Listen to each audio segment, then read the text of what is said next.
had some coffee. Welcome back to Tired Reads. Plot twist, this is going to be Tired Writer. Because I'm trying to be a writer again.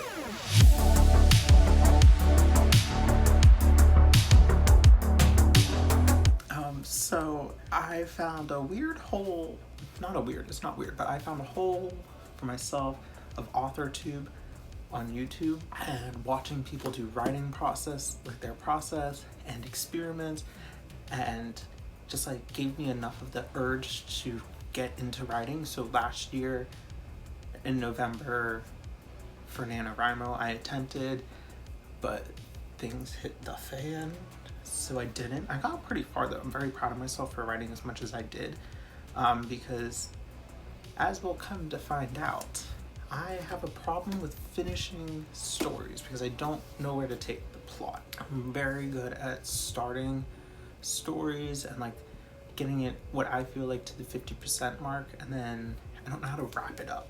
So I saw a lot of people on AuthorTube using Save the Cat Writes a Novel, and so I picked it up, and as you can see by the many tabs, I have already started.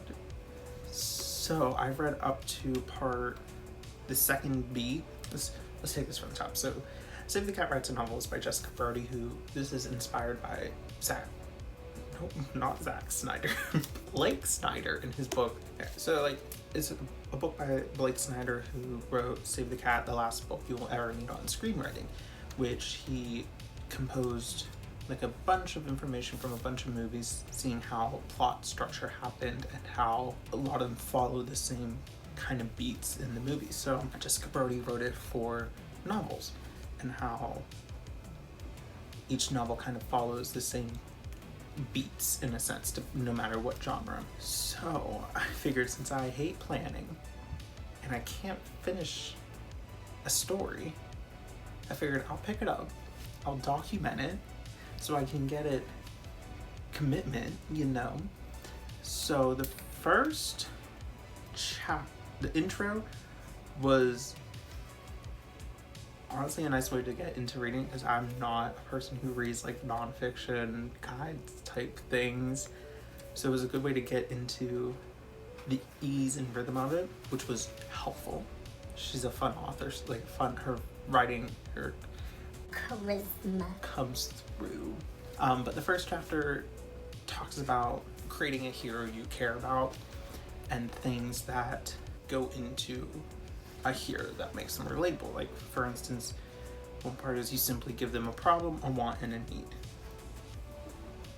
Easy, right? Yeah. Yeah, fun. So in this whole chapter, she gives examples from other books that talk about flawed characters and how they work and how they're shown their flaws in like the first scene.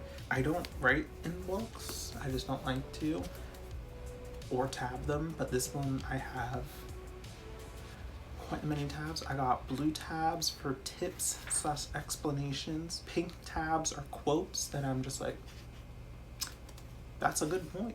Orange is for like the beat sheet and the heading, so I can easily flip through them. And green is for the exercises she gives at the end of the chapter to make sure you're going on the right path. There's one point where she talks about a convention workshop that she hosts, and where she talks about main characters, and someone like came up with her main character and was like, this is it, and she's like, are you sure? And then like later she wasn't, which helped in creating my own. This is gonna be all over the place. The coffee's kicking in. A helpful thing that I thought was helpful, she gave 10 goals, which almost like, she said like pretty much every character could be boiled down into wanting, which was helpful in creating them, because I always like struggled a little bit in trying to create a goal for a character, I guess, / creating characters in general. And then the exercise at the end I thought was the most helpful part of it, of just a checklist. And she does provide a checklist, but like the exercise is like why your hero is worthy of the story, and like it really like helped me, allowed me to make sure the stories fit for this character, because I have big plans for this story. But in doing this, I've been using Campfire Blaze and their website. I used Campfire Pro for NaNoWriMo, which helped, but I didn't use it as much. But for this, I'm using Blaze, which has been nice to differentiate, like build up the character. Maybe I'll put a scene over here talking about looking at my stuff that I have so far of the character description, world building, timeline, which I use more so to follow the beats of this book. There's like so many things. You can write your manuscript in there, which I've been doing, because as you write, it'll like link things. Like if I put the name of the character, it'll link it back and it'll pop up all the information about them. So highly recommend Campfire so far. It's been fun to write in. Oh, another thing I absolutely love, because I'm always like, how many words is like ideally for a story? You know, like they say like NaNoWriMo was like 50,000, but like that's not a story. Like, a good length book I feel like is a little bit longer than that. So she provided charts of like what the industry standard is, and then what like the 3 examples of published books, which is very nice. But on to part 1 of this video. Okay, so the first beat, flip up into the book, is, you can't even say this probably, can you? So the first beat is called the opening image, which is all about basically, okay, rewind back. The book is broken down into 3 acts, and each act contains a certain amount of beats. Let me see if I can find it. So each act is broken down into beats, and each beat is more of a percentage rather than this many pages or word count. She says that this is due so that you can put it to any type of story. So if you're writing a longer work of fiction or longer work, it'll fit, and if you're writing like a shorter like thing, it'll also fit. So it's more of, is my camera dirty? Side note. So it's more of, you can fit this model onto any story, no matter how long it is, which is something I like, because then that means it's reusable. So the first beat of Act 1 is the opening image. This is used to talk about the protagonist. Well, it says like it's a before snapshot. So it's before the story happens, before anything hits the fan, before we go anywhere. It's how they are in this moment, before something comes in and stirs the pot. So Jessica, Ms. Brody, says that it should take 1%, or the first chapter or first scene of your novel, which was honestly, the way she's breaking this down is great to help on a plotter for a pantser, because I hate planning. I pretty much like wrote down a small blurb, which I'll insert here, of what's gonna happen in the scene. I took the structure of this first beat, I built it from there. I've written this first scene before, so I knew what was gonna happen, but it felt a lot better for some reason because I knew where it was going. So, what am I writing?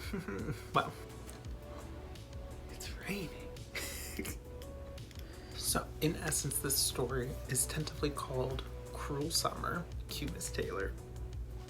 We follow this boy named Benny, who's been on his own since he was 4, when his parents died of the Spanish flu in 1919, I think I said. So it's set in the 1930s. On a boardwalk on a beach, he works in an ice cream parlor with this old man named Walter, where he's kind of taken him in as like a father figure, but not really. Benny likes to keep to himself. He's very anxious because he had no stability in his life, and he didn't know what was coming when, and when he was gonna like find a place to sleep, because he didn't know where he was gonna sleep or eat or anything. He's been on edge a lot. So in the opening scene, we meet Benny. The opening is just him stepping onto the boardwalk and going down, walking the long walk to the ice cream parlor, where he works at 2 Scoops and a Shell, which is I love that name. So we follow him walking down the street, or the boardwalk, getting set up in the ice cream parlor for the day, and then he goes out to sweep the sand off the boardwalk, and a trio of boys come down and bully him and beat him up, and then is saved by this mysterious girl but all she does is call them off. No interaction happens. Later, he goes and finds a poster for the traveling circus that has come into town. That is chapter 1. I think so far it's a very strong chapter, if I do say so myself. It's about, can I say the word count? It's, I think I said 3,500 words, which I think is a decent start for chapter 1. A lot of this chapter is setting up the fact that he is alone and he has these friends, but he doesn't consider them friends, and like he's very kept to himself, which is something that happens to me. But then I went on to chapter 2, which is theme stated, which is beat 2, which is said to goes in like the 5% or within the first 10% of the novel. I read this and I was trying to think of the theme. I think I have it, but I'm not too sure on it. And like how it's gonna be delivered, because they talk about how it should be delivered by a secondary character or maybe like a billboard or a newspaper or something, like not the main characters come to the conclusion, because it refers to the main characters' growth and how they're gonna change. So if they think of it themselves, they can't change, but if they hear from someone else, they can deny it and they can say, I don't need to do that, and then we see it happen that they do need to do that. So an example in this beat she provides is Pride and Prejudice, which I have not read, which I don't know if I think I will or not. They talk about how the theme is stated by the younger sister Mary, which everybody then like just blows it over, which is something I'm trying to work, like make it like nonchalant, something that like he hears all the time, but like maybe this time it'll stick, which is my goal for this chapter, which I started writing. I have like the opening like 300 words of it, but I think my way, because I was like, oh, I'll read a beat, write it, read a beat, write it in the book. But I think my problem is some of these beats overlap, because the third beat is 1 to 10% of the story, and it's the setup, which I think I did in the first chapter, but I just needed to, I think my plan is to read the first act and all of its beats, write the first act, or at least maybe just plan it, and then second act, third act, and then we'll see how everything goes. But that's the little update. I'm gonna continue reading act 1. When I do, I'll check in with any thoughts or anything. We'll see what happens next. Okay, so I finished reading act 1 in Save the Cat, and I underlined some stuff that I found useful. There's a lot of like one-liner quotes. Probably can't see this. Oh, you can't see this at all. While I was doing that, I wrote some notes about the plot structure of things that I want to go down, and I think it's a good start. I don't know if I'm in love with it. It's kind of taking a turn into like romancy, but I don't want that to be the case. I want it more of a realism with a dash of fantasy, just a sprinkle of it. So that's what I'm hoping. I'm gonna go down now and try to write chapter 2. After reading this, I'll be writing this next to make sure I'm on track, because it's gonna be an interesting ride. Or while I'm writing, I like to listen to like a ambiance room of like the scene I'm in. So the opening scene, I was listening to like a beach because it was on the boardwalk. The scene, we are in the streets heading to a nightclub in the 30s. So I'll probably try and find a route like that, or just like a bar, just some like background noise. I can't write with like lyrics words because my brain goes into like creative mode and to try to make stories out of everything. Love that for me. We're gonna take this outline, plug it into Campfire Blaze, and the outlines, add it in, and start writing.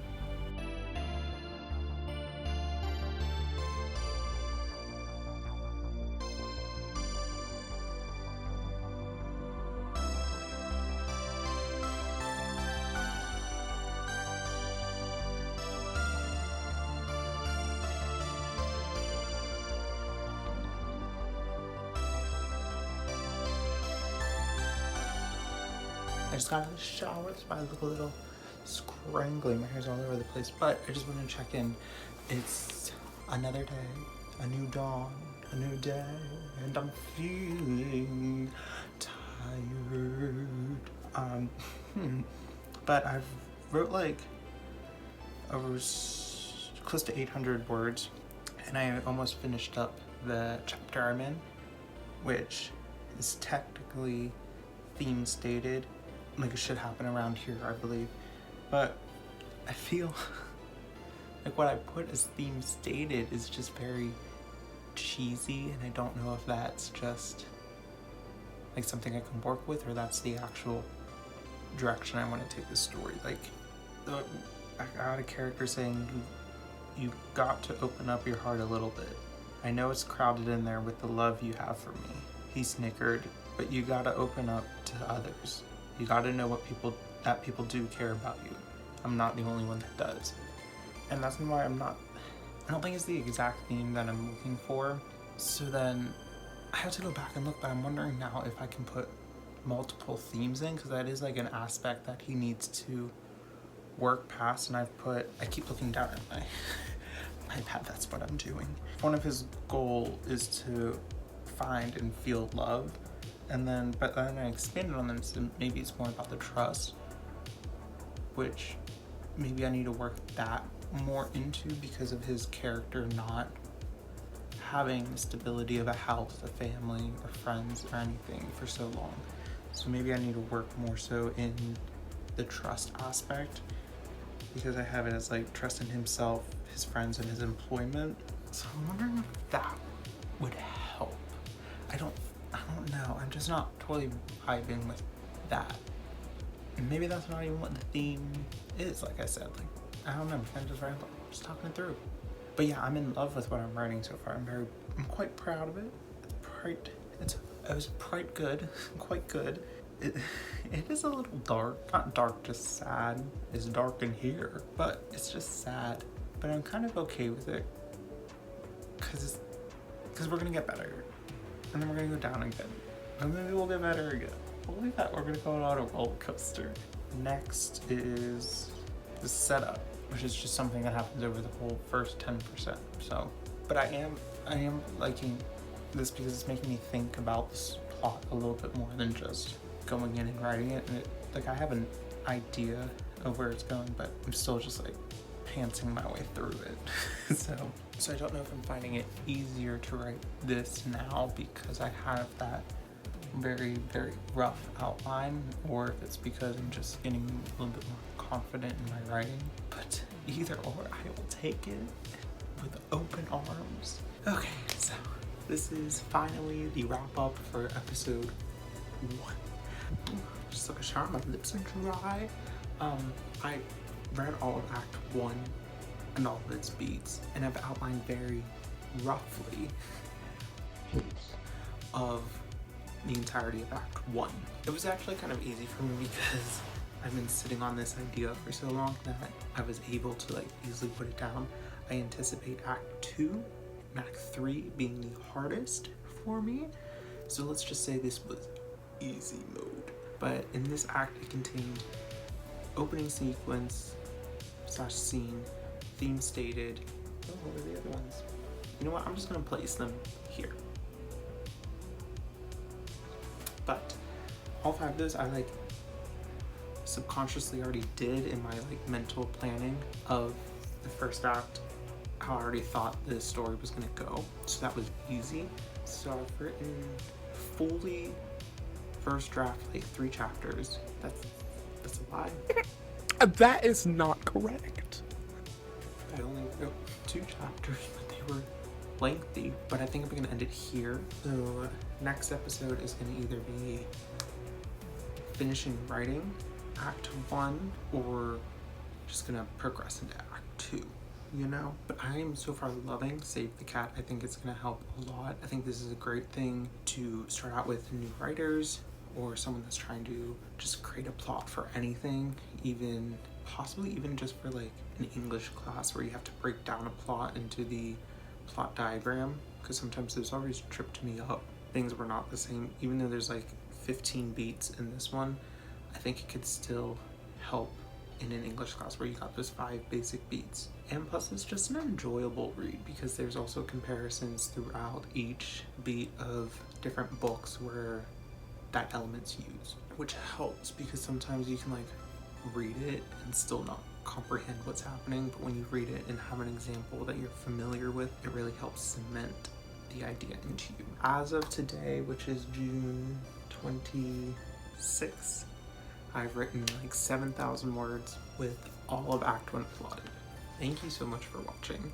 If you stuck around for this long, please like and subscribe. Leave a pen, let's leave a cat emoji down below, or you can tell me if you're writing something, if you've tried Save the Cat, has it worked for you? Are you gonna participate in Camp NaNoWriMo? Because though I've started this now, I'm gonna take it into Camp NaNoWriMo, and I think I'm gonna start balancing between these videos and like BookTube videos and like some other stuff. It's gonna be a fun time in July, hopefully. I make no promises. But this is the end. Thank you so much for watching. Please check back sometime later for episode 2 of this, where I'm either gonna go into Act 2 or I'm gonna finish writing Act 1. I'm kind of thinking I'm just gonna go into Act 2 for now and plot it out. So that'll be next episode. Thank you so much for watching. I hope you have a great day, night, or whatever. I hope you're having fun celebrating whatever you may be celebrating today. Thank you so much. Bye.